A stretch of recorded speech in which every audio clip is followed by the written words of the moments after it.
Morning, everybody. Welcome to the party. Today is March 23rd, 2026, episode 1094 of Simply Cyber's daily cyber threat brief podcast. Now, let me just take a minute here and introduce you really quick and say, hey, listen, over the next hour or so, we're going to go through the top cybersecurity news stories of the day, and I will be giving my expert opinion and analysis on each of those stories on what it means to you as a practitioner. So how can you use this information to drive cyber risk reduction for your business stakeholders? I am coming to you live from the San Francisco mobile studio up on Bush Street. And guys, I gotta be real with you. This might be the most of the janky episodes I've ever done. I have spent the last 35 minutes, Casually Joseph's been with me in the studio trying to solve a problem, and the problem is not solved. So normally we want to go 100% here.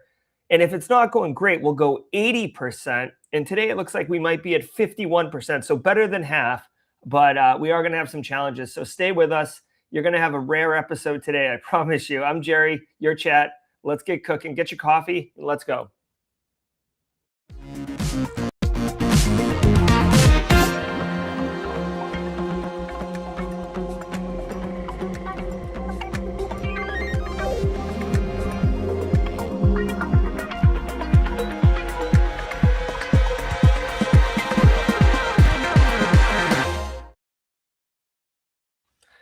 Yes. Good morning, everybody. Welcome to the party today.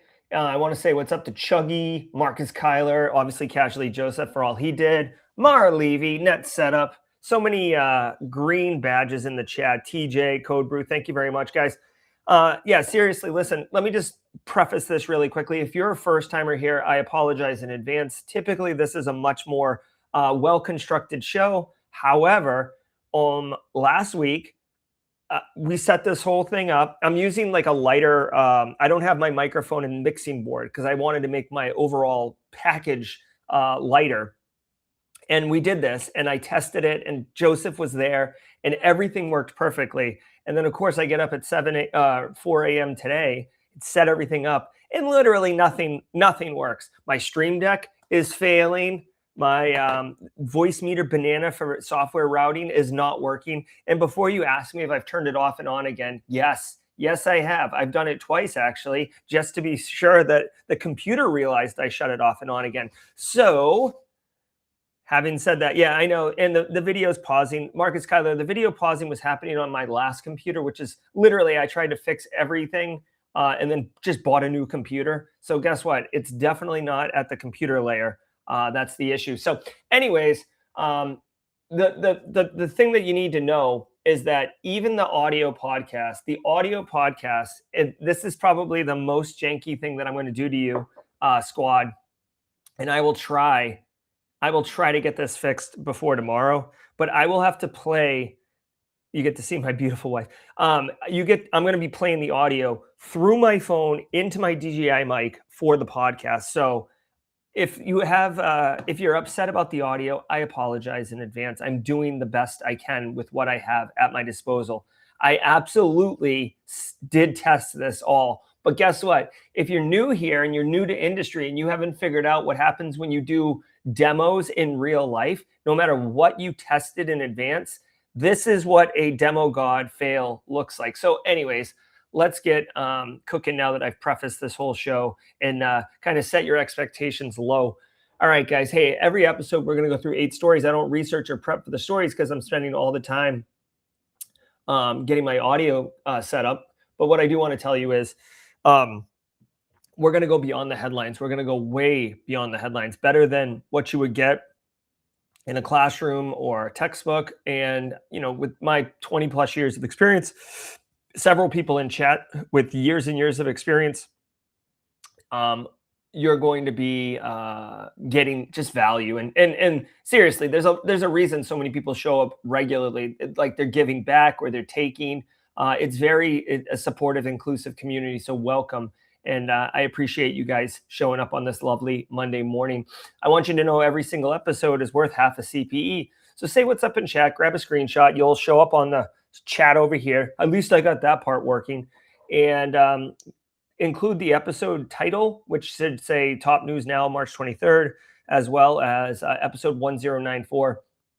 go ahead and put that in a screenshot and then save it off. And then once a year, count the screenshots, divide by 2. As easy as that. Very, very simple. Here, I'm actually going to play some music here anyways. Like, I need the music, man. It makes me feel better about all of this. All right. Plus, by the way, can I just give a quick shout out to Mrs. Auger, who told me, like, hey, whenever things are going sideways with a show or an interview or something, just be chill. Just be chill. So guess what? This is me being chill. So we got the CPEs. Guys, if you're a first timer, holla. Christopher Lycia, yep. I've been up since 3:30 in the morning. West Coast is brutal, bro. But you know what? I always get up on the left coast because there's people like Sierra Montgomery, Wade Wells, Phil Stafford, Elliot Mattice who get up, Real Bilbo, Nick Barker. There's so many left coast people who get up on the regular. The least I can do is get up a few times a year. I'm over here. So coffee cup cheers to you guys. If you're here for the first time and you are not embarrassed to let us know that this is your first episode, drop a hashtag first timer. As I said at the beginning, this is an unusual episode of the Daily Cyber Threat Brief, but it is, it's real. Welcome to the real, guys. So I'm super pumped. What else? Oh, let me give a little love and shout out to the stream sponsors, those who are like probably reconsidering their choices. Starting with Anti-Siphon Training. Anti-Siphon Training is disrupting the traditional cybersecurity training industry by offering high-quality, cutting-edge education to everyone, regardless of financial position. And I am so pumped to share that just in a few days, this Wednesday, you can go to the SOC Summit. It's 6 hours, 10 expert talks, free, and it's virtual, so it can be accessed from anywhere with an internet connection, which if you're here right now watching us on the show, you have access to an internet connection. Look at these talks, man. We've got squad members like Wade Wells, Cheddar Bob, Dan Reardon, a.k.a. the Haircut Fish, and so many more, Hayden Covington. I'm super excited for, not just for this event for you to level up and learn, but also for the speakers to be able to give back and continue to develop their own career and branding. So love it. Let me drop a link to that. Go check that out if you would. I won't be able to go. I'll actually be flying all day on Wednesday. I'm flying back to the East Coast on Wednesday, but I'm excited for you guys to giddy up and get on top of that. Got a new one from Flare to tell you guys. Flare Academy, right? So Flare Cyber Threat Intelligence Platform. Hold on, do we have a first timer? Shadow17X. Shadow17X, welcome to the party, pal. My soundboard doesn't work, so I guess let's do this. Like I like doing welcome to the party, pal, so much that we're gonna do it this way.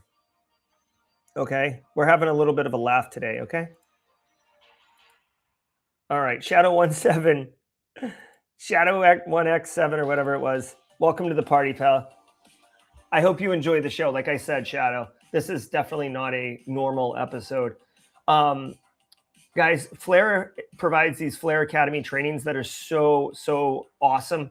2 hours on March 24th, so tomorrow, 50 Shades of Bulletproof Hosting, understanding the core enabler of cybercrime. Listen, if you are wondering why criminals are able to host leak sites and admin panels and like Genesis Marketplace, dark web marketplaces and stuff, like, you're like, how the hell are they able to run these criminal businesses online? Like, just go take the website down. Well, there's a thing called bulletproof hosting. It's usually in Eastern Europe where ISPs will look the other way. But how does that really work? Why does the ISP not get arrested?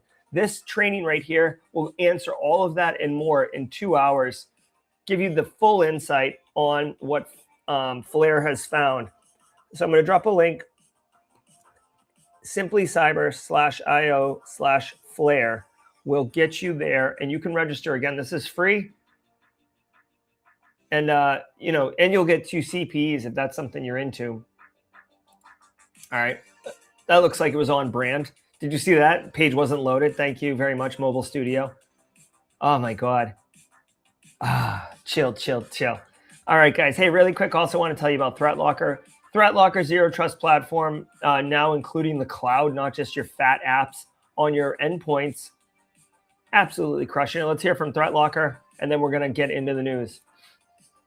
I want to give some love to the Daily Cyber Threat Brief sponsor, ThreatLocker. Do zero-day exploits and supply chain attacks keep you up at night? Well, worry no more. You can harden your security with ThreatLocker. Worldwide, companies like JetBlue trust ThreatLocker to secure their data and keep their business operations flying high. ThreatLocker takes a deny-by-default approach to cybersecurity and provides a full audit of every action allowed or blocked for risk management and compliance. Onboarding and operation is fully supported by their US-based Cyber Heroes support team. Get a free 30-day trial and learn more about how ThreatLocker can help prevent ransomware and ensure compliance. Visit threatlocker.com/dailycyber.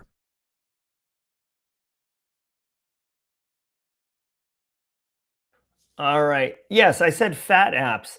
Listen, really quickly, and we're going to get into it. Really quickly, I use the term gold loads. Okay. When I talk about gold loads are like the approved image that's been tuned from a vanilla-based image to be like a company's image. That's a gold load. Most people don't call it gold load. And then I used fat app just a minute ago, and I used fat app in a conversation last week, and someone was like, "What's a fat app?" And I'm like, "Come on, it's a desktop install application. It's not like a browser app. It's a fat app. It's fat. It's got girth." So let me know, is fat app a term? Am I old? Did I invent a term and then not run it by anybody and just continued using it for years? Like, I'm going to add a poll here. Do you use fat app as a term? Okay. Yeah, gold image. That's fine. Maybe that's what they do in Canada, Steve. But here in America, we talk about gold loads. I'm joking. It definitely is a gold image, man. All right, cool. All right, hey guys, let's get to the news. All right, you guys got to get your CPs. Again, this is probably going to be the most janky element of the entire episode. So grant me grace. Let's go. Oh, do me a favor. Sit back, relax. Sit back. Sit back and really relax, okay? I'm telling myself to really relax, and let's let the cool sounds of the hot news wash over us. Awesome wave. From the CISO series, it's cybersecurity headlines. I can turn the music up if you want to. These are the cybersecurity headlines for Monday, March 23rd, 2026. I'm Steve Prentice. Law enforcement seizes botnet infrastructure. Agencies and tech companies from the US, Germany, and Canada collaborated on an operation designed to seize infrastructure used by the Azure, Kimwolf, JackSkid, and Mossad botnets. All of these were used to deliver DDoS attacks. The 4 botnets were built out of about 3 million compromised devices around the world, many of which are Internet of Things devices like cameras, routers, and video recorders. Hundreds of thousands of these are located in the US, and some were behind firewalls. The botnet operators monetized these by selling access to other criminal organizations, and the Justice Department did not say if any arrests were made in conjunction with the infrastructure takedown. California. All right. So these botnet environments, again, like talking about that Flare Academy story or training about 50 Shades of Bulletproof Hosting, this is like a perfect example. So these 4 botnet, essentially, let me back this up here. So botnets are a collection of compromised devices. It could be like a Nest thermostat. It could be a laptop. It doesn't matter. It's compromised, and it's just reporting into some central managed service, which is hosted, right? C2, we call it command and control. And whenever the threat actor who controls that wants to do a denial of service attack, they send a command to all of the infected agents to say, go attack this IP address or this domain or whatever. It's usually IP. So that is a blight, right? Obviously. And for years, this Azure, Kimwolf, and JackSkid and Mossad botnets have existed to the tune of like 2 million and 2 to 3 million endpoints, which is wild, dude. Like back in the day when Mirai botnet got up to like 600,000 endpoints, the FBI got involved. Now we're talking 3 million. That's crazy. Let's see. I wonder. They don't go into any detail about how law enforcement agencies did disrupt this, by the way. It does say that multiple U.S. registered domains, servers, and infrastructure were seized through warrants executed by the Department of OIG. I have no idea why these endpoints, this infrastructure is being hosted in the United States. You typically don't see at least I don't see bulletproof hosting in the United States. It's usually an Eastern Europe thing. Okay, hey, really quick, 100 people voted. 78% of people don't say fat app. I don't know if that's like a generational thing or something, but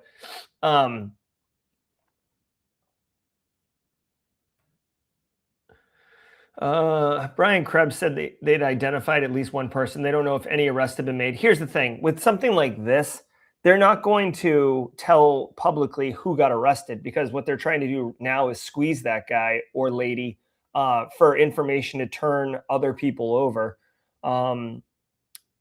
And possibly, I don't know, possibly, get that person's family safe or whatever. So so law enforcement has more leverage to get that person to turn into an informant.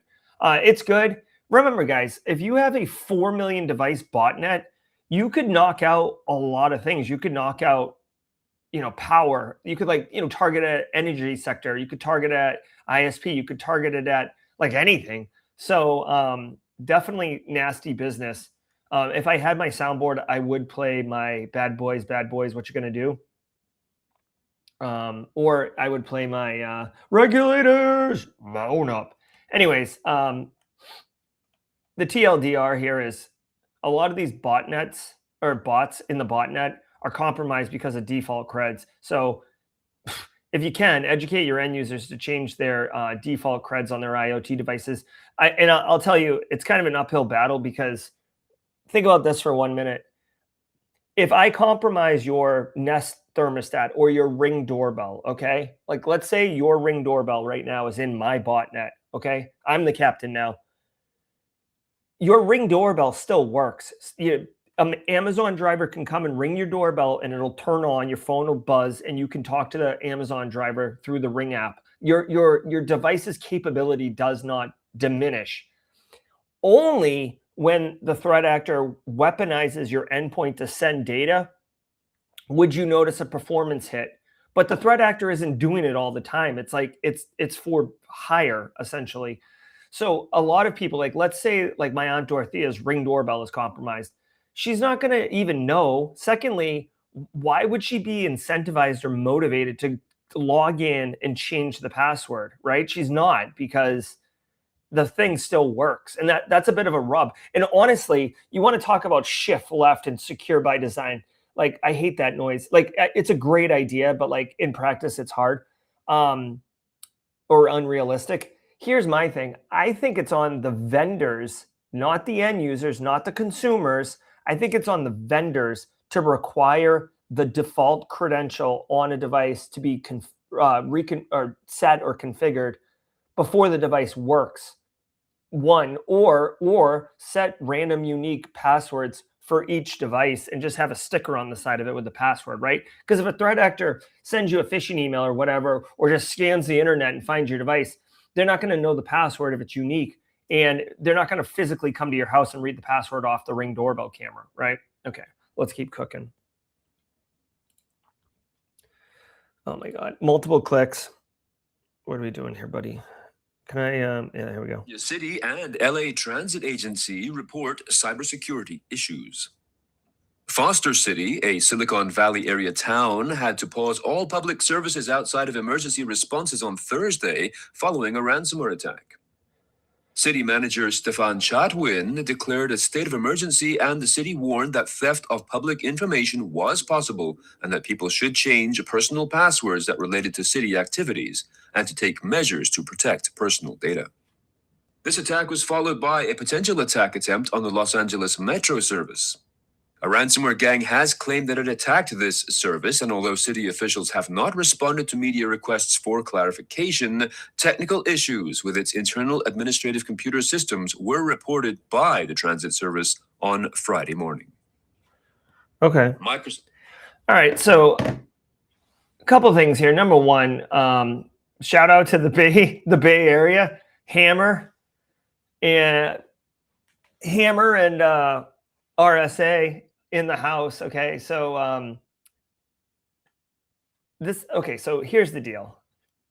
Number one, ransomware attack is a ransomware attack. Number two, state and local municipalities are regularly targeted. I've said this before. Hold on, what do we got here?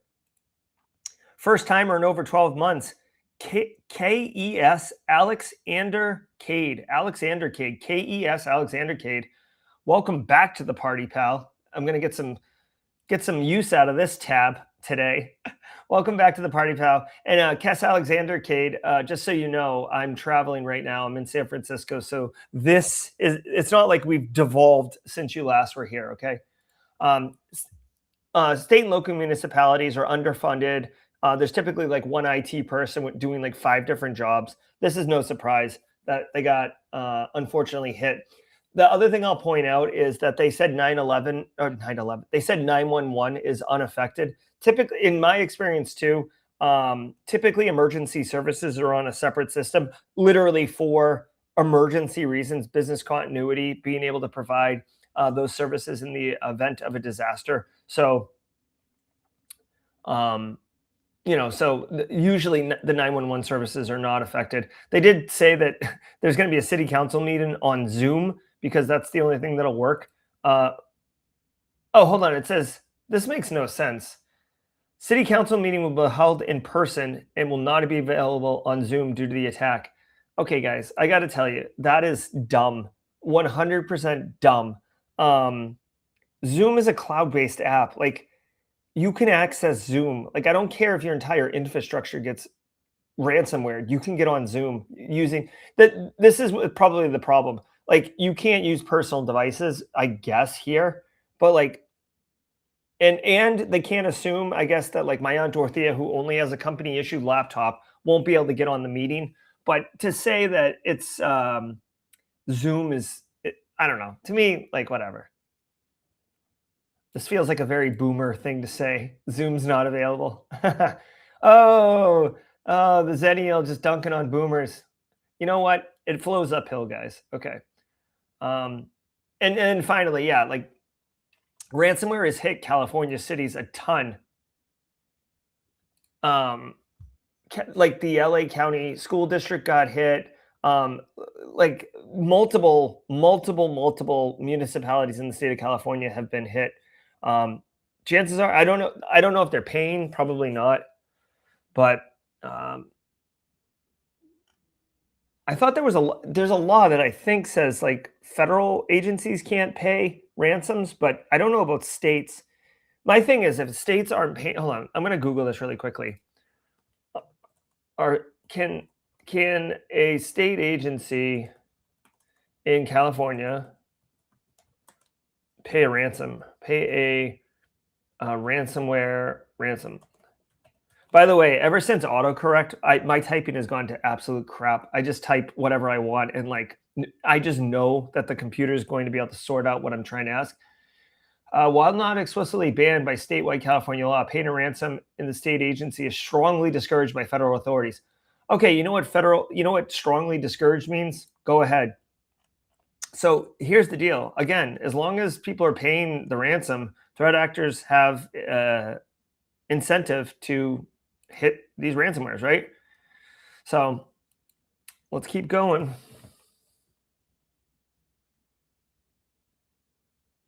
Bruh. Azure Monitor alerts used for callback phishing attacks. Azure Monitor is Microsoft's cloud-based monitoring service that collects and analyzes data from Azure resources, applications, and infrastructure, allowing users to track performance, billing changes, detect issues, and trigger alerts based on various conditions.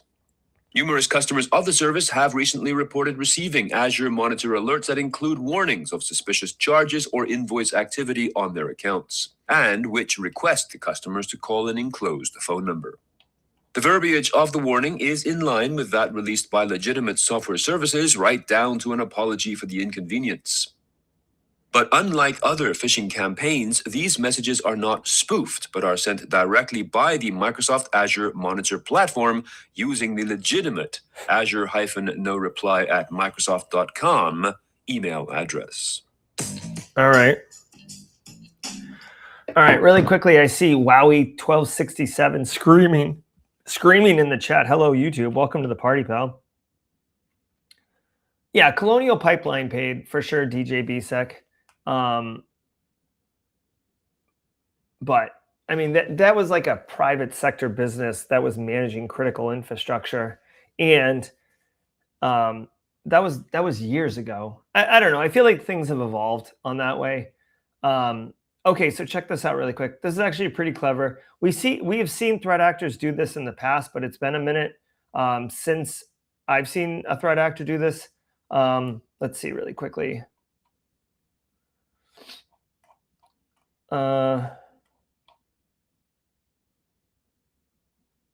This is so good.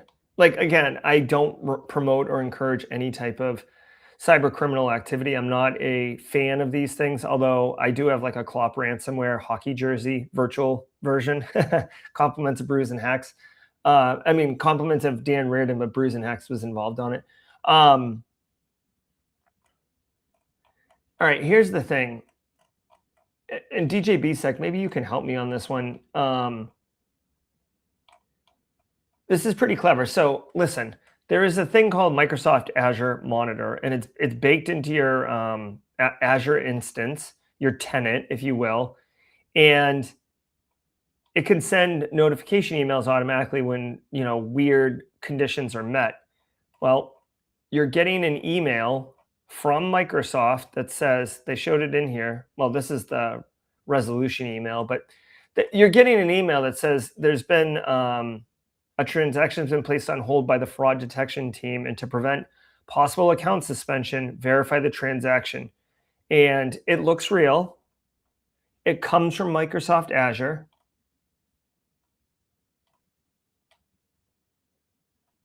And it fires off. Now, here's my thing. What I don't understand is how are they getting this to fire in Azure? Right? I feel like you'd have to have access to Azure to be able to get this to fire.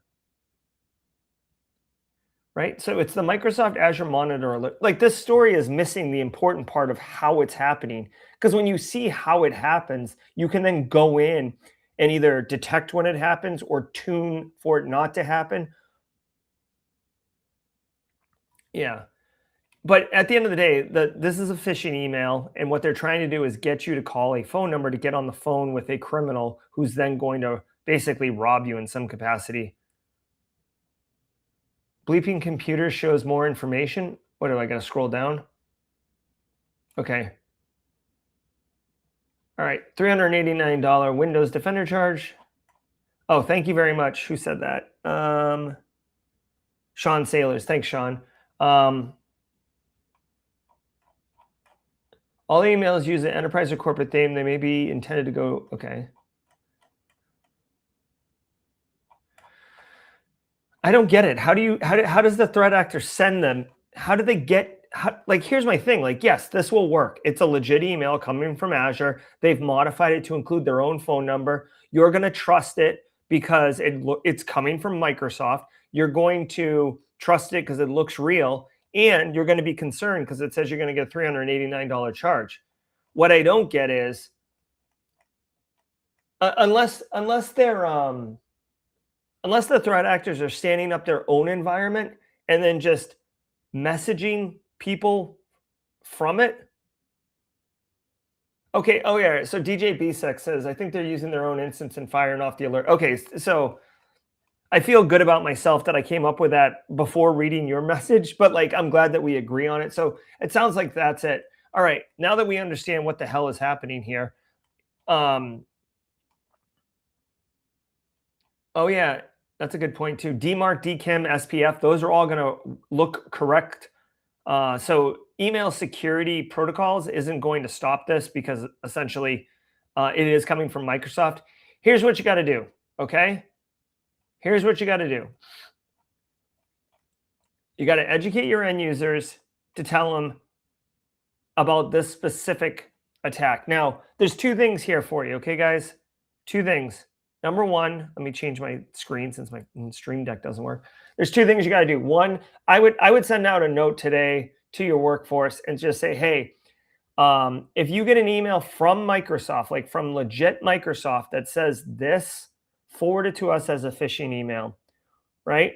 Or if you get a call from Microsoft about this, don't call the phone number, log in and check to see if there is a charge on your account or you know, whatever. So I would say educate them on that. Now, number two, this attack type it can be modified, right? So if you just say, oh, hey, watch out for this specific email, the threat actors can pivot. They could say that there's like an attempt to register a second form factor on your account, or they could say that your password is expired. Like they can change what the email says, right? They're still able to send it. The real crux of this attack is that it's coming from Microsoft itself. Now, I do want to point out Microsoft might be able to put in a little bit of security around these accounts and threat intelligence to be able to like detect if these kind of emails are going out, but it will be quite difficult. Like anyone can spin up an instance, right? And then do this. So Roswell UK is talking about phishing. Yeah, I mean, typically phishing is like an inbound call to a victim, but this would be, I guess, phishing because you're getting them on the phone, and then at that point you're going to try to like get credentials or get them to install something or get them to give you money. So nasty business. If it were me, I would educate the end users on the attack itself, and then maybe in a week remind them about like the thing is it's like it's coming from Microsoft. Threat actors, you're too good. So anyways, fancy bit of business. Huge thanks to our sponsor, ThreatLocker. Most breaches don't start with a 0-day. They start because something unexpected was allowed to run. One way organizations reduce risk is by shrinking the attack surface, deciding what software should be allowed to execute and blocking everything else. Fewer unknowns means fewer opportunities for attackers. You can learn more at threatlocker.com. All right. I can't even play the music. Oh my God, bro.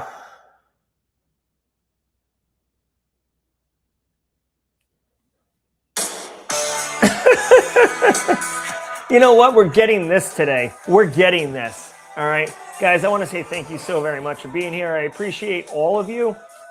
You know, this is 1094. Some episodes are bangers. Some of them we limp across the finish line.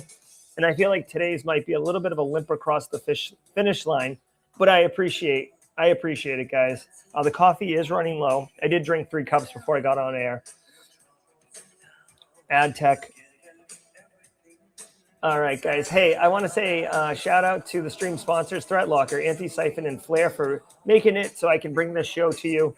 Got a lot of fun work today. I'll be working with the real Bilbo today and tomorrow. Hopefully seeing Phil Stafford, Elliot Mattice, and others in the Bay Area later today, potentially. If you guys want, trying to get over to Irish Bank for some beers tonight, if anyone's into that.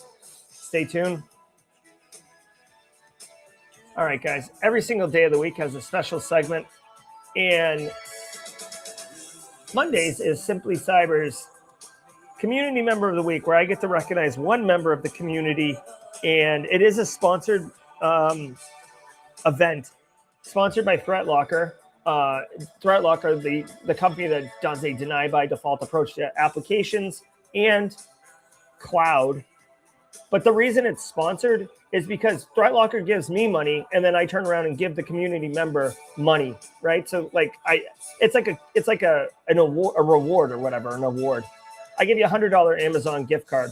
Okay, so shout out to Bowtie Security, who was last week's featured community member, upgrading his studio setup with that that Amazon gift card. Today I want to. Here's the thing. I don't have this person's graphic because I don't know her name. But let me tell you really quickly.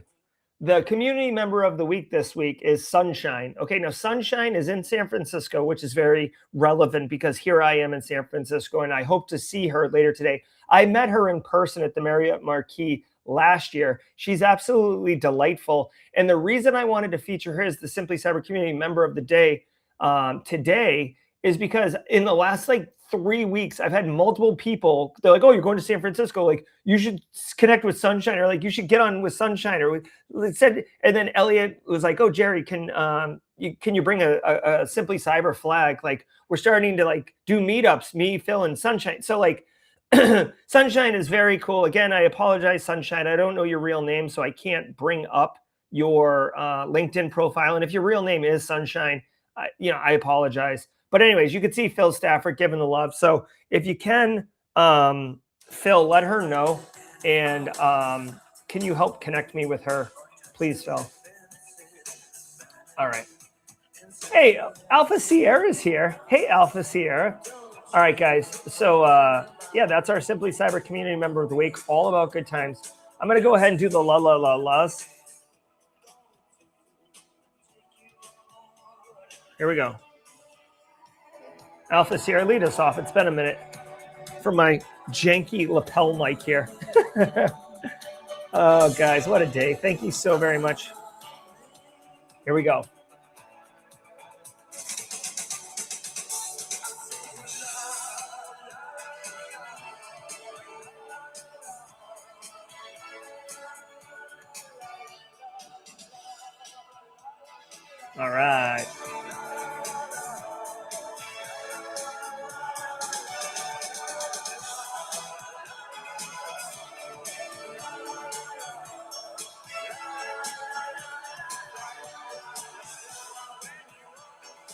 All right.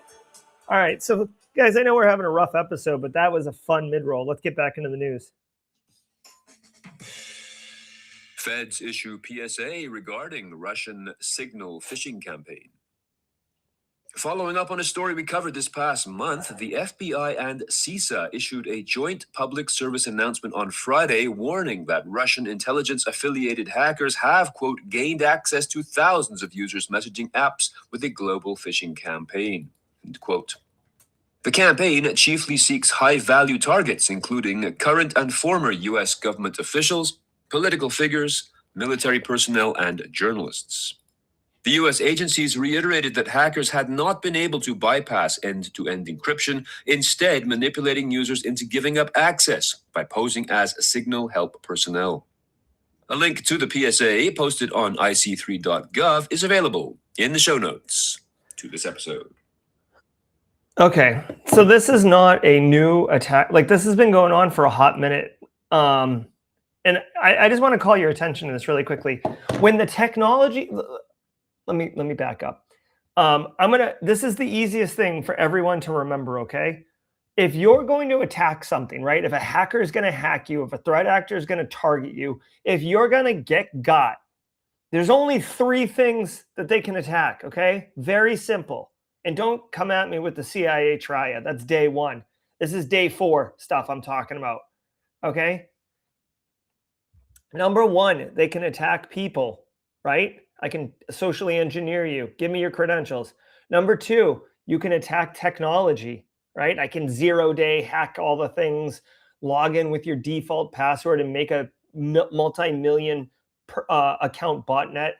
Or number 3, I can attack process, right?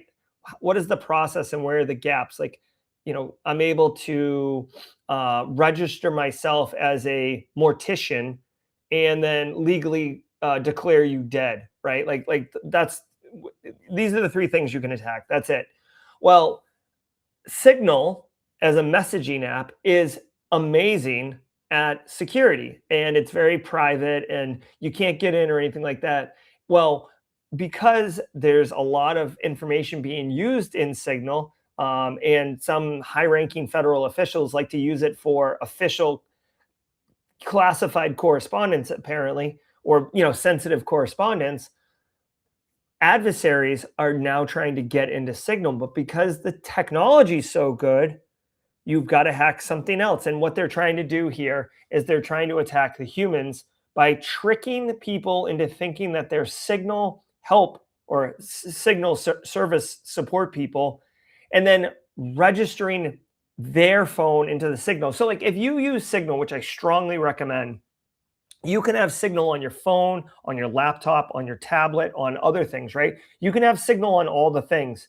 So, and you want like one, it's like one communication path across all your devices. So for a threat actor to add one more device to your feed, that's fine. You're still going to be able to use Signal. There's no compromise of your availability of Signal.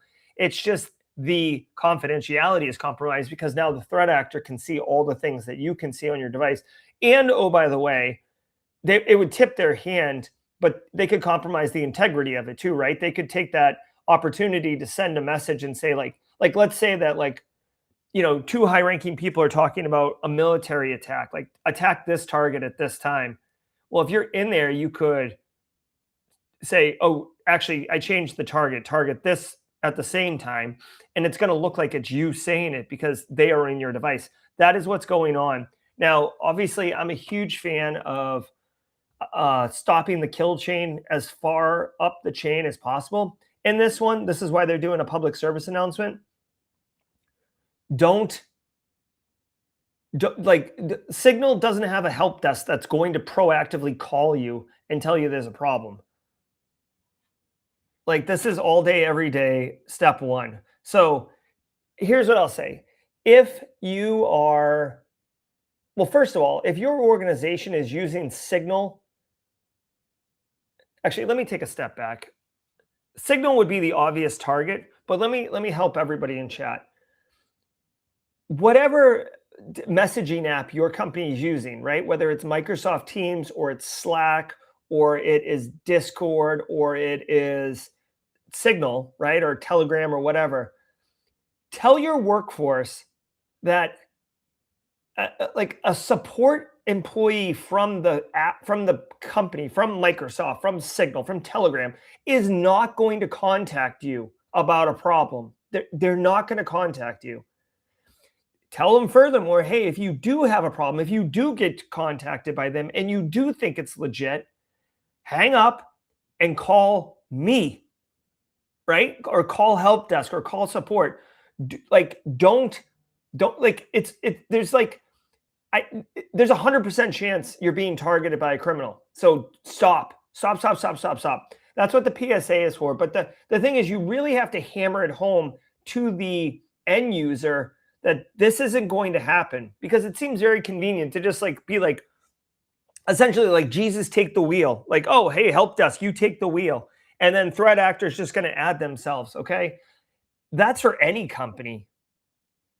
Now, when you get into high ranking people like Department of Defense secretaries using Signal for group chats and stuff, or, insert, say you're running an election campaign, like you're a rival candidate trying to like, unseat the incumbent congressman or senator, right? You're also now considered a target, even though you're not in office yet. Like if you're one of these people who's got some traction, you could be a target. So for people like that, be mindful of that. Like, okay, like it's just no one from help desk is going to call you and try to help you out. They're going to tell you that your machine's screwed or compromised or something, but for real, it's not. And if it is, you're going to have problems anyways. So just like, sit back and let your own help desk people resolve the issue. Especially Signal, man. Good grief.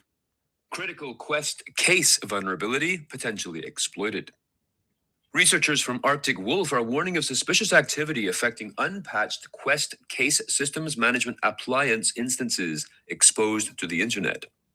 KACE, spelled KACE, is an on-premises tool used for centralizing endpoint management, including asset inventory, software distribution, patching, and monitoring. The vulnerability being exploited has a CVE number and is identified as a critical authentication bypass flaw. Quest patched the flaw in May of last year, but according to Arctic Wolf, there has been one instance of attackers appearing to have exploited it to gain initial access to a system and achieve administrative control. Oracle patches critical. Okay, we'll talk about this for a minute, but like, okay, so a couple things here. Number one, this story, look at the title, Critical Quest KACE vulnerability potentially exploited in attacks. And I guess that they're covering their butt by saying potentially. The last part of the story, they said Arctic Wolf has observed one instance of this being exploited. Like, I don't know if this is like bold font, all caps, top news of the day. Like, I get it. That one organization, I feel for you. It sucks that you got popped, but like, this isn't like eternal blue washing over the world in one crashing wave, or like move it software getting popped by like everybody, right? You know what I'm saying? Like, I don't know. Just to me, it's like, what are we doing here? Like, why are you sensationalizing this when there's one victim? Number two, Quest KACE. If you're running Quest KACE, you should patch it. You gotta patch it. Like, you gotta patch it. Like this is like one of those kind of enterprise endpoint management solutions, whatever it is. Any solution you have that's an enterprise grade solution, you should be managing it. And if you get any pushback from IT or the business saying like, oh, it's too critical, we can't patch it. Oh, it's too critical, we can't bring it down. If anything, you try to use that against them and be like, my guy. If it's that important, we have to patch it. Because if it's that important, if it gets exploited, we're going to have to bring it down for days. Is that something you like, Kevin? Like, you like being down for days? Huh? Yeah, I know there's a little bit of like bark, a little bit of snip to my tone of voice, because I'm sick of you pushing back on all these things. You got to patch it. All right. Now, also really quick, for those who want to use their Kool-Aid Man, anybody who wants to use their Kool-Aid Man emote, when I heard Critical Quest, my immediate thought was Questlove, who's the drummer for the Roots. So just shout out to Questlove. Love myself some Questlove. Yeah, go patch this. By the way, this has been patched since May of 2025. So 10 months ago. Again, if you're running an environment that this hasn't been patched yet, you've got much more foundational problems at your business than this. Also, shout out to Arctic Wolf. I almost wonder if Arctic Wolf, like, again, I like Arctic Wolf. We've paid, I've been at businesses that like deployed Arctic Wolf. But when I see something like this, it makes me wonder if like Arctic Wolf paid to be in this story or not. Or it's just like coincidental. I don't know. Let's go. Oh, wait. I forgot I'm using my phone. Vulnerability in Identity Manager. This vulnerability, which has a CVE number, also carries a CVSS score of 9.8. It is remotely exploitable without authentication, said Oracle in an advice. Really quick, it looks like Roswell UK provided IOCs. If the machine running the KACE Quest runs who am I or system info commands, it could be compromised. That's like foundational. Like, you should absolutely be, that's the easiest detection. And could result in remote code execution. NIST calls the flaw easily exploitable by an unauthenticated attacker with network access via HTTP. Oracle has made no mention of this vulnerability currently being exploited in the wild. All right. Microsoft. Well, if this Oracle vulnerability hasn't been exploited in the wild yet, it's incredibly easy in its remote code execution and it's unauthenticated. Either A, it doesn't give you very, very good like results, meaning like you exploit it and then you can't do anything, or they just don't know about the exploitation yet. Let me see. What is this? So it attacks Identity Manager and Web Services Manager.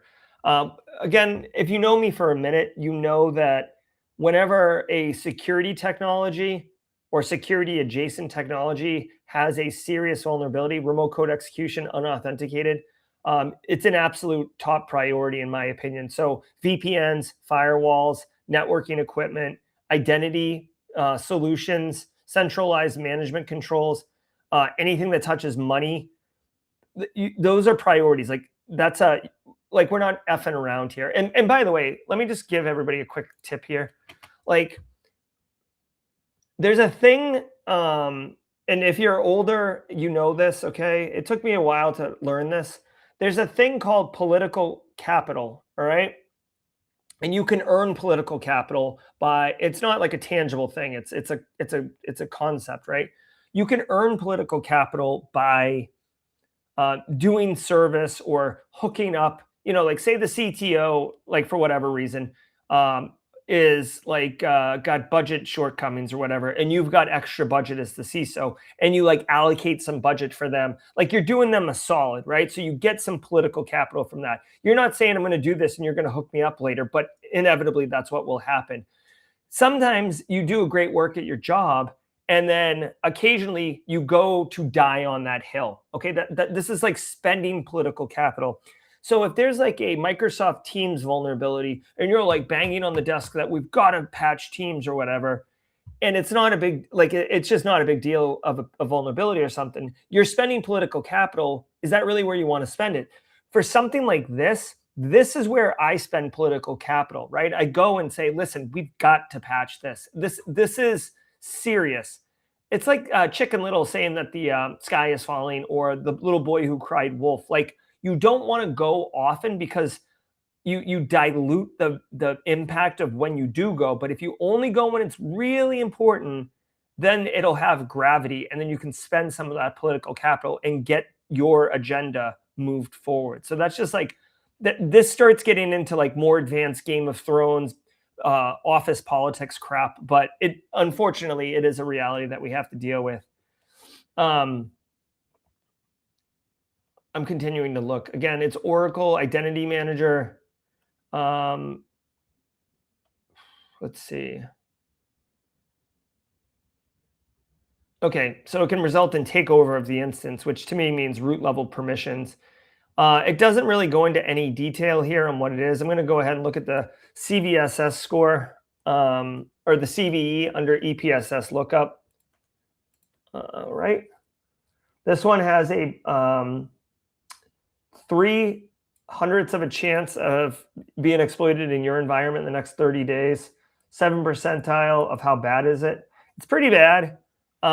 They said they haven't seen any exploitation yet.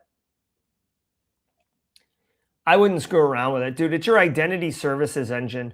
Like the only way I could see it not being like a big priority is if like for some reason you're using it to like access like an unimportant part of your network, and it's not like the Oracle identity is not like a core identity services engine for like your entire enterprise.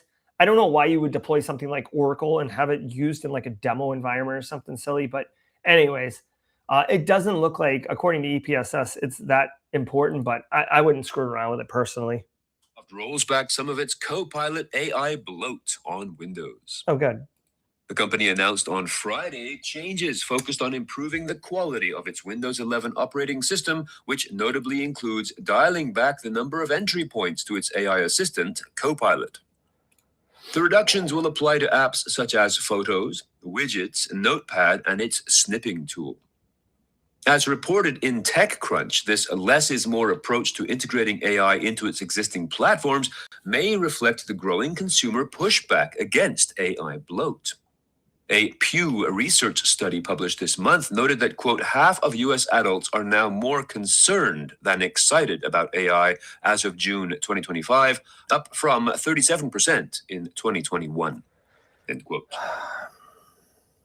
Okay, good. You know, it's funny because I feel like Microsoft's the only one who's like taking it on the chin, in my opinion. I don't know about you guys, but like when I think of like AI and kind of the big tech oligarchs, it's like Microsoft Copilot, Google Gemini, and then of course like Claude and OpenAI.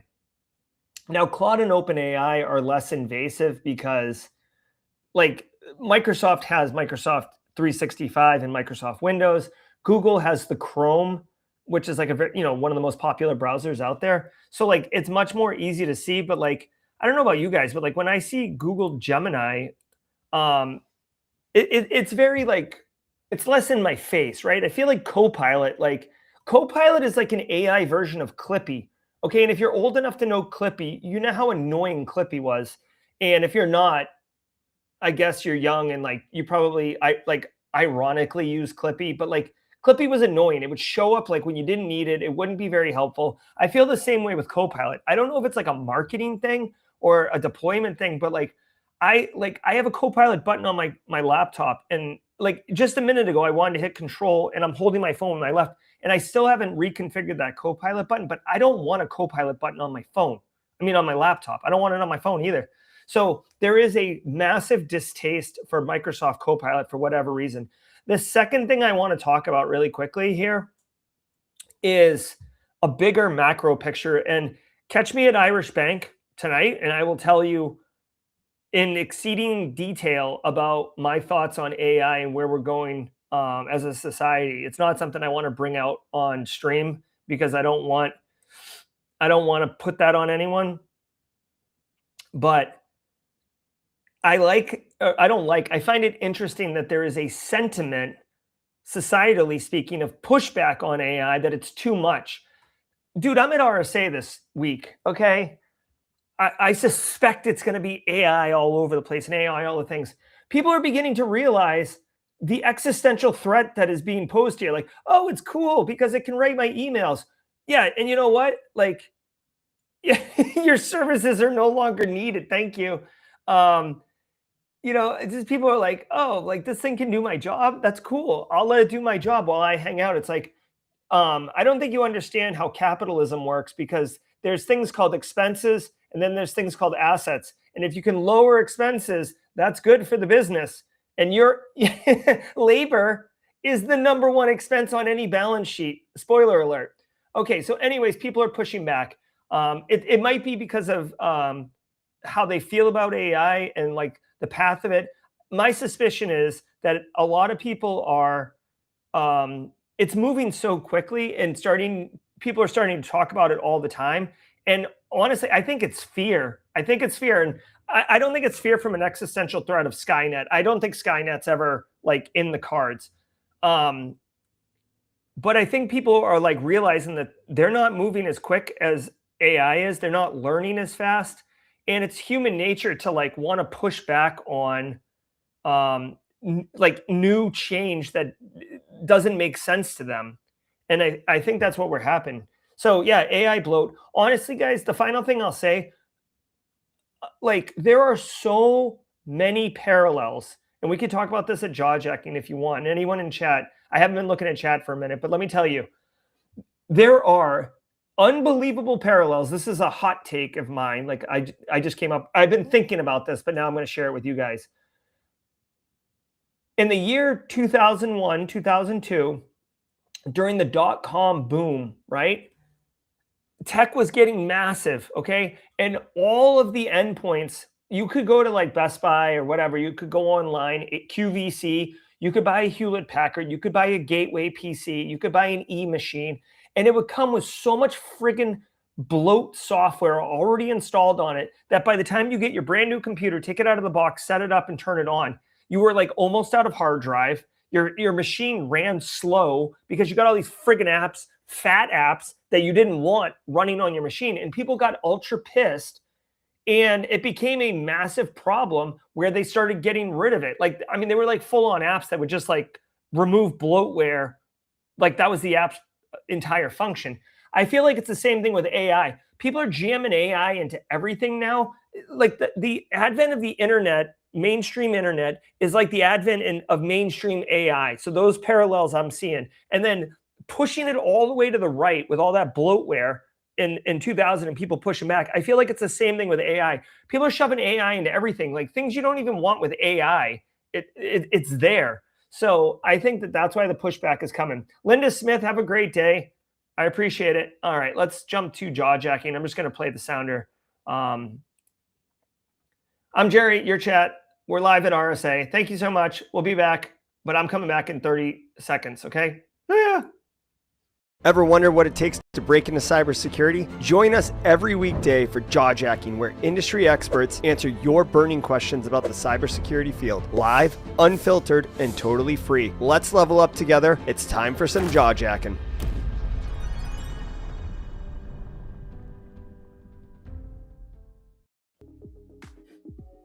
All right, what's up, everybody? Gosh. I'm Jerry. Is there a jawjacking one? Is this, hold on one second. That's not jawjacking. Is this jawjacking? Oh my God, my guy. Okay, hold on one second. I gotta get bigger. Which camera is this?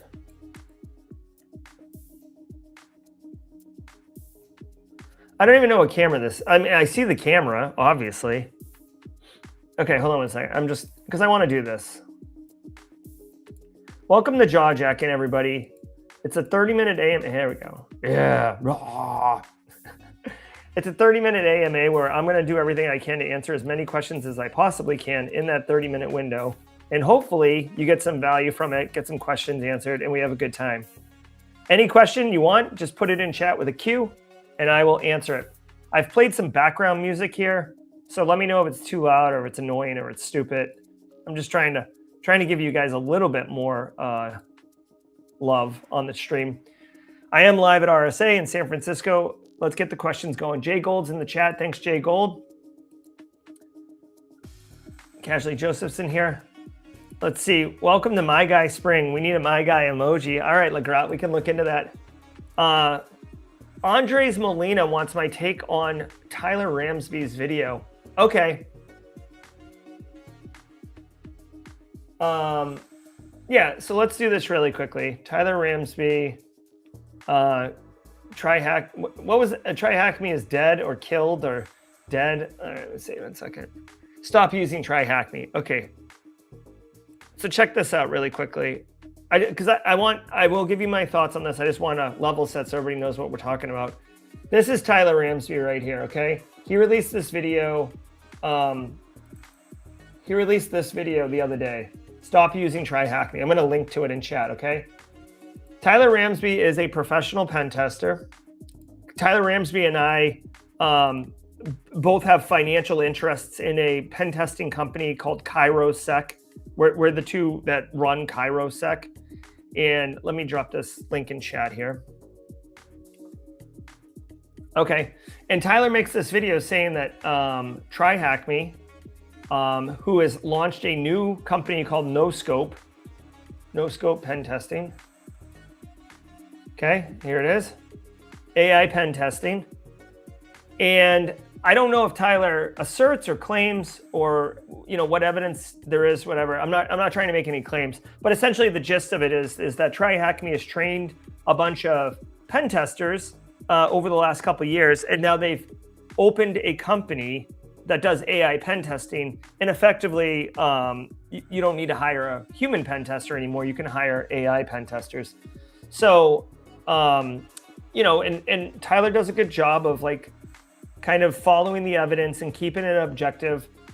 I agree with Tyler in this case. I do not think that, well, two things. Tyler has a point. Number one, he calls to action people to delete their TryHackMe account.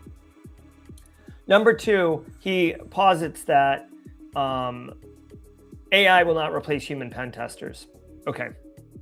In fact, he has a really great point where he says, vulnerability scanners were supposed to replace pen testers, and there are pen testing companies that suck that will just run a vulnerability scanner and then sell it to the client. But that's not really good pen testing. So I support Tyler's video. I like Tyler's video. I agree with his points. I actually thought about uninstalling my TryHackMe account, but I don't want to do that because I have a course on Simply Cyber called Academy called Cybersecurity 101. And it basically is like a 14-week learn everything course. And I built my labs in TryHackMe so students can use a free account to do it. So I feel like it would be disingenuous for me to be like, oh, I'm going to uninstall it, but then leverage the platform for the Cyber 101. So I'm just kind of sitting on the fence, basically. My other point is I do not think that AI will replace pen testing. I've seen what Tyler can do because we own this company. Yeah, you can use AI to kind of hit some low-hanging fruit and stuff, but there are really creative, clever, innovative, novel attack techniques that unless you give AI full full control and then like hope that it doesn't break or brick something. I just don't think you're going to want AI to go full ham in an environment. You'll always need a human in the loop, I guess is what I'm saying. And you'll probably need an advanced pen tester to go and do like some like really interesting attack techniques. My final thought on this, and I was talking to Real Bilbo yesterday, is that like, listen, if I'm a company, like I guess we are a company, right? Pen testing company. Say you're a pen testing company or you're a SOC analyst, right? Well, we'll stick with pen testing because try hack me. If I have 5 pen testers, okay, and I fire 4 of them and replace them with AI, and the 5th one watches the AI, okay, all you've done is replace overhead labor with AI. So like, let's say that everybody gets paid $100,000. So I've saved $400,000, and let's say the AI costs $100,000. Like that's stupid, but let's just say it, okay? So now you've saved 300 grand, okay? You've got 1 human and 4 AI, $200,000 overhead costs. Here's my thing. As a business owner, why don't I give this guy 5 AIs, this guy 5 AIs, this guy 5 AIs, this lady 5 AIs, and Dylon 5 AIs? And now, instead of making the same or a little bit more revenue without human overhead, why don't I just 5x my business? Like, stop thinking so like small. Like, just give everybody AI. Like, why fire humans and replace them with AI? Just give everybody AI. So that's what I think on that. Good question. Thanks for asking. How do you handle an organization that prefers to throw money at the problem by purchasing new shiny tools rather than develop or train their people? Yeah, call sign Moody. This is a real problem. This is a real problem. Let me tell you guys all something really quickly. First of all, it's very easy to stroke a check to solve a problem, right? Because a product vendor is going to come in and say, oh, I see all these problems you got. Bro, we've got a solution. Sign here. And this is when you end up having like 3 different firewalls in your environment, or like you're running 2 different MDM solutions or something like that. Like it happens a lot because executives, it's easy to write a check. Okay. It's hard to do what you're saying, develop and train people. Number 2, a CISO. Okay. And I'm going to wear this one. Okay. If a CISO doesn't know what they're doing. Okay. So I'm throwing shade at CISOs, but if a CISO doesn't know what they're doing, or they're in over their head, or they're concerned about their job, if they buy a new tool, they can sell that to the board. They can say, hey, listen, we've got problems, but I just bought Microsoft Intune, MDM solution, for example. And here's the plan. We're going to roll it out over the next 3 months, and then we're going to figure out what's going on. And in 6 months' time, we're going to have a better security posture. So basically, they've just bought themselves 6 months of runway. Because if the board asks them, hey, what the hell are you doing? It's like, oh, I'm executing that plan I told you back in January. We're still doing it. It's March. Give me a break, bro. Right? So like, it buys time. If you develop or train people, that's much more difficult to quantify the impact to the organization. Now, how do you fix that? Call sign Moody. One thing that I always like to do, again, this took me years into my career to figure it out, is like when you're talking about purchasing a product, one of the questions I always ask the vendor is how much manpower, and with all due respect, I'm not trying to be misogynist, but like how much human does it require to maintain this thing a week, right? Because a lot of people sell you a solution and then they don't tell you that like you also need to hire a full-time person to run and manage the friggin' thing, which means you end up getting like tech that just gets abandoned. How many people in chat have a security onion instance that's not doing anything because you never had extra cycles or a person to put on it, right? Michael Fink says he doesn't have enough clients to support 5x his business. Yeah, but I mean, okay. I guess my thing is like, you can like ask the pen testers to start doing sales then. I mean, you've got the operational capacity to execute. You just got to get sales. So anyways, what I would say, call sign Mooney, final thing is like, hey, listen, we've got this great tech. you have to make this in terms of money. Call sign Moody. You say, hey, listen, boss, we spend $250,000 a year on CrowdStrike, right? You're talking about potentially buying a new EDR. Like for 30 grand, we can train our workforce on CrowdStrike and save $200,000. Like you have to, unfortunately, you have to make it in signs of dollars and cents, finances, right? So instead of throwing money at the problem, you could throw a smaller amount of money towards training, and then you've got extra capital to have budget, right?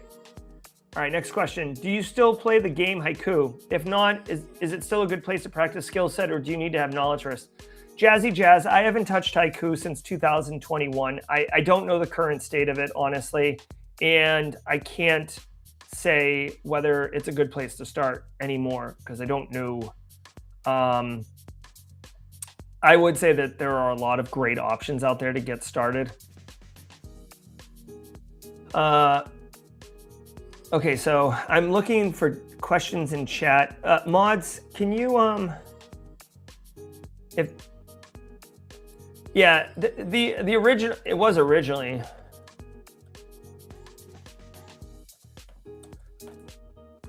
All right, put questions in chat. Like I'm dealing with kind of a deficient studio right now because I'm traveling and other challenges. So if I'm not flagging these questions. So if I'm not answering your question, ask it again in chat, please, to help me out. Yep. DJ BSEC, quit using IT to solve management problems. 100% there, buddy. Should AI weapons develop? Hold on 1 second. Getting text. 1 second. Sorry, guys. I'm coordinating with Bill Boston too. Okay, hold on. I think Bill's in chat.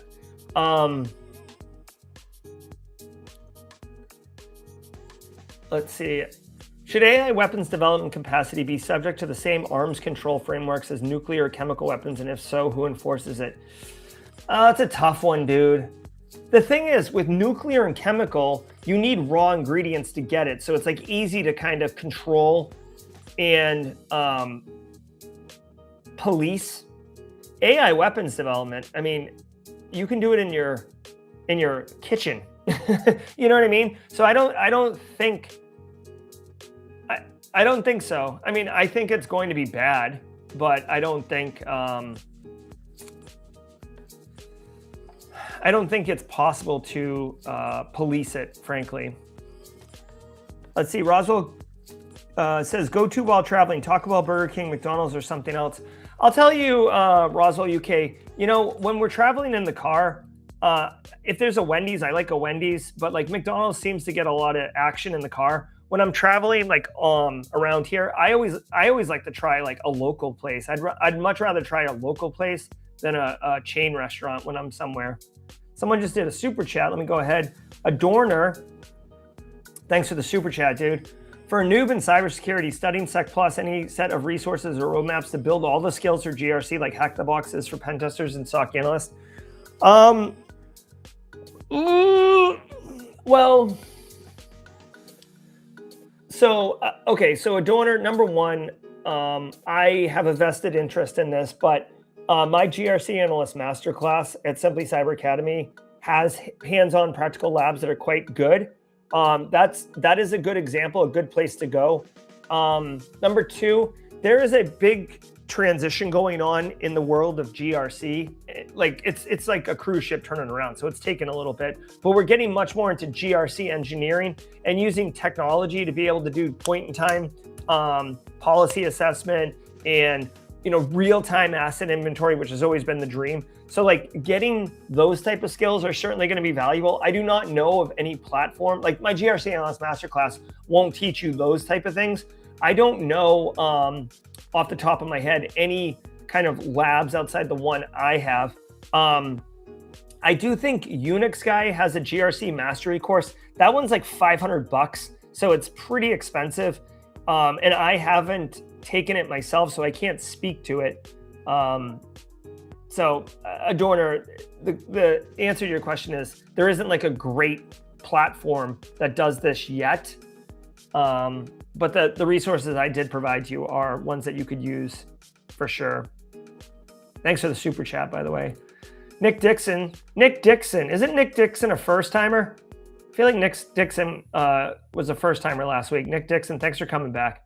Speaking money is the best way to communicate to leaders, but where exactly would a new GRC analyst get these numbers from?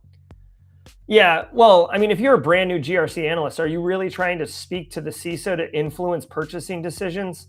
I don't know if that's necessarily the right place for a new analyst to do. And I'm not about like paying your dues and your gates and stuff like that, but like, I do feel like you have to get a little bit of like dirt under your fingernails before you're coming in talking about this isn't a good idea, or this is a good idea. If you do want to get those numbers, I mean, you can certainly, there should be no, you should be able to ask to see the contract, right? Like the CISO definitely executed a contract, or the CFO executed a contract with CrowdStrike or with SentinelOne or with Arctic Wolf or with whomever, right? And if you want to be kind of like subtle about it, you can be like, hey, I wanted to put together some data around like what our current contracts are, when they expire, how much we're paying for them and everything, just as a quick resource for you to be able to see what our current, commit is in technology and spend, right? So you could spin it that way and tell the CISO like, oh, at budget time, I'm going to help you out, buddy. But those contracts aren't sensitive. They're not like classified information. So you should be able to ask for those things. And then I guess you can easily, like any business will give you a quote. So say you're trying to get training for CrowdStrike or training for Tripwire or training for ServiceNow, like insert whatever now. I mean, you could just ask for a quote, right? A sales guy will be more than happy to give you a quote. So hopefully that works for you. Let me know. Jerry, Chevy or Ford? I'm a Chevy guy. Thank you.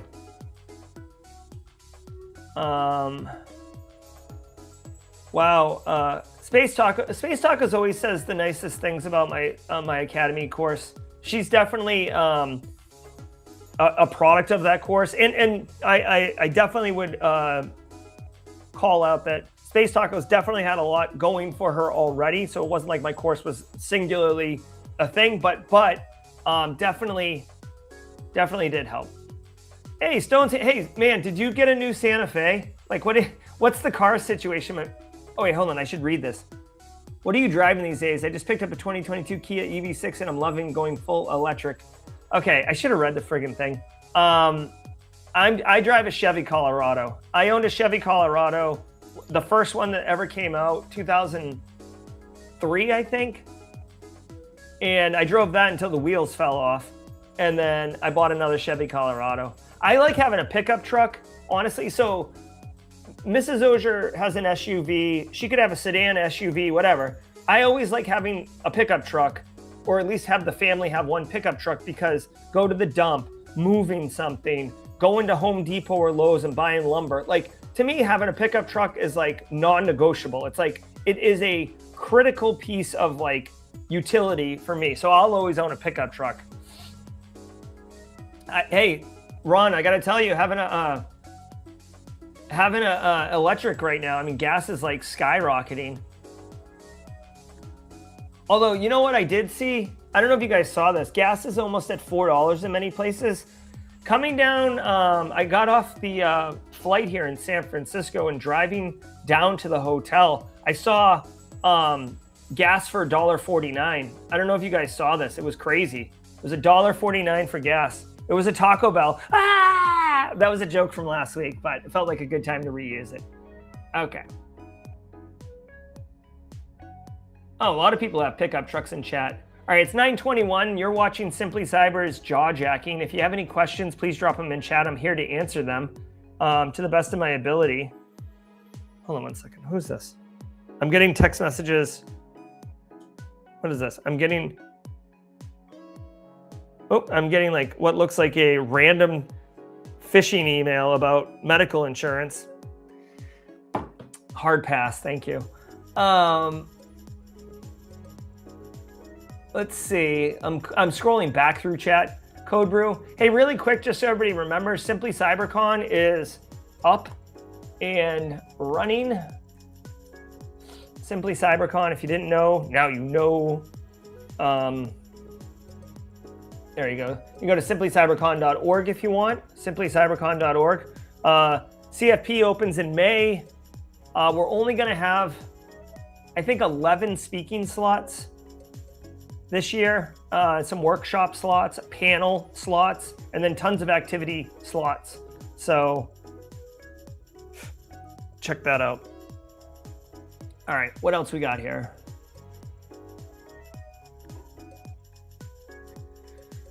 Oh, hey, my Tidbits Tuesday last week was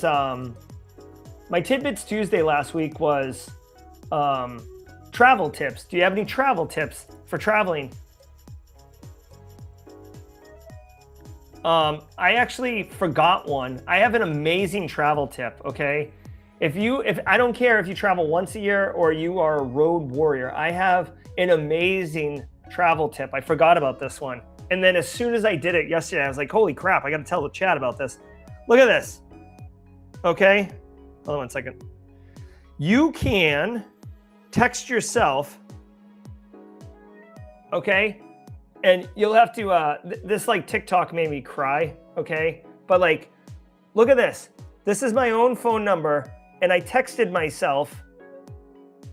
Come on. Come on. Can you focus, bro? Son, hold on a second. Can you focus on this or what?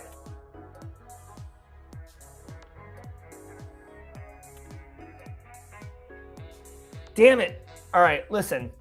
Here's the deal. On your cell phone right now, text yourself. So text your own phone number, like your flight. So like if you're on Delta flight 2179 and you text DL2179, right? It'll show up as a text message. Okay, big deal. Now what? If you long touch it, it'll give you this. And it shows you your flight, but then you can hit preview flight and it shows you this amazing amount of information, where you are, what gate you're coming to, what carousel baggage claim is, if there's any issues. It's amazing. It is straight up better than any, like the Delta app, the American app, the United app. Like, dude, as soon as I land, this is what I do. And it's like, oh, perfect. Here we are. So pro tip, text yourself. Space Tacos coming in the chat. Let me find, hold on one second. Space Tacos with a super chat. Thank you, Space Tacos, as always. Thanks, but your GRC masterclass literally was the singular reason why I got my auditing job 3 years ago. Okay, well, thank you, Space Tacos. I'm always very cautious about over selling my stuff or myself. So, hey, I'm happy. I'm super happy. It's literally the reason I made the course. Like, thank you, Space Tacos. Michael says about Simply CyberCon, is there a lot to do in the area? Think about bringing the missus. Yeah. So we're actually going to have it at Folly Beach this year. And we're doing a whole bunch of activities. Michael, it's going to be on a Sunday and Monday. So like Charleston's 15 minutes away, right? We're going to be at the beach, but like if you want to go downtown on Saturday, B-Sides Charleston is Saturday also. Charleston, South Carolina has amazing restaurants, lots of history. You can do the history tour in like one day. The beach is gorgeous. Like, yes, bring the missus. In fact, like I set the conference up to be more of like bring your family kind of thing. Again, I can't promise babysitting or anything like that. I'm still trying to figure out the kids situation, but there's gonna be a lot of activities.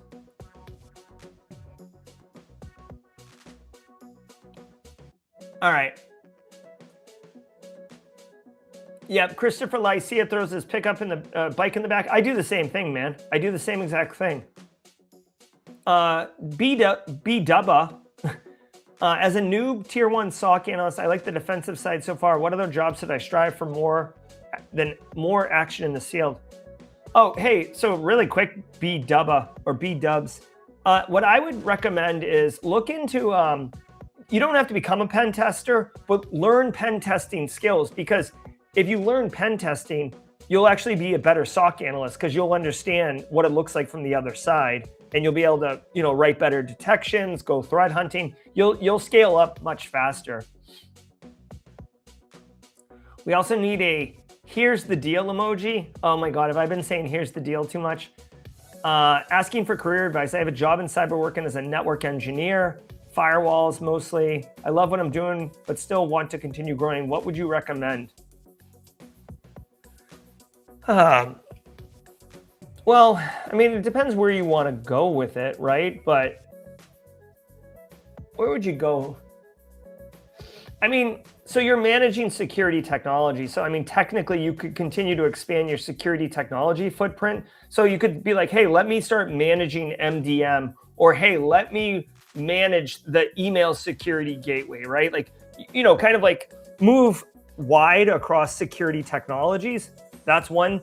You could also start moving kind of into GRC, where like as a network engineer, you could sit with the networking team, you could sit with the IT team, you could start sitting on change control boards representing IT, since they're probably going to need firewall rules. You could start doing, how would you start doing audits? I guess you could start making sure that like, people who ask for like firewall exceptions, there should be some type of termination date to the firewall exception, beginning to follow up on those termination dates and stuff like that. Those are all good options. Do you think, this is coming from Abdurazak over on LinkedIn, do you think AI security is just IT security, or is there something more to it? I think there's something more to it. I mean, it is definitely a piece of IT, but there's a lot of identity and access management involved with AI, non-human identities, actions being taken, the context of those actions, Abdur, right? So like a chat bot can say like, here's your answer, right? And that's allowed, but like, here's sensitive information, that is not allowed, right? So there's definitely nuances to it. I do think AI is just another piece of technology. So I guess it is really like IT security. I just think like, if you put it in that lens, you're going to be missing a lot of other parts of AI. We've got a first timer here, Lupus Granny. Lupus Granny, welcome to the party. Let's get you your welcome to the party, pal. Grab bag here. Lupus Granny, welcome to the party. Good to have you here live. Coming to you live from San Francisco. All right, guys, it's 9:30. I got to get out of here. Well, I don't got to get out of here. Kyle, yeah, kids would need con tickets because we're going to feed them. Right? And I know that they're not going to eat as much, but yeah, kids would need con tickets as well. I'm going to try to speed run questions really quickly. Copy technician, CCNA, CISA, full-time employee, full-time computer science student right now. I really want to get out of copiers. Okay, I don't know what the question is. So keep doing what you're doing. Make sure you're networking with people. Lupus Granny, we got the first timer.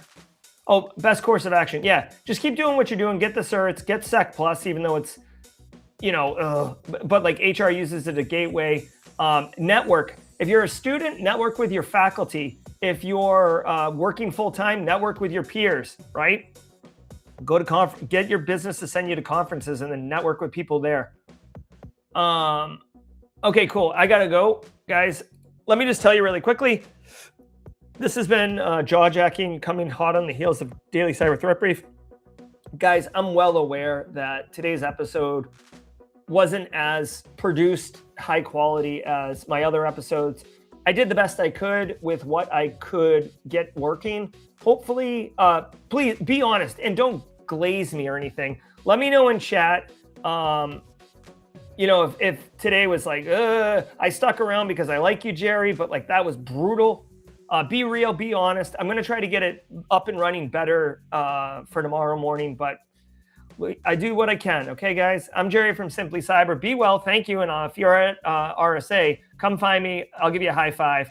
No RSA today because they don't open until tomorrow, but I'll be at Marriott Marquis for a while and then trying to do Irish Bank meetup later tonight. hit me in the Discord con chat channel on the Discord server and we can get it sorted out. I'm Jerry, your chat next time.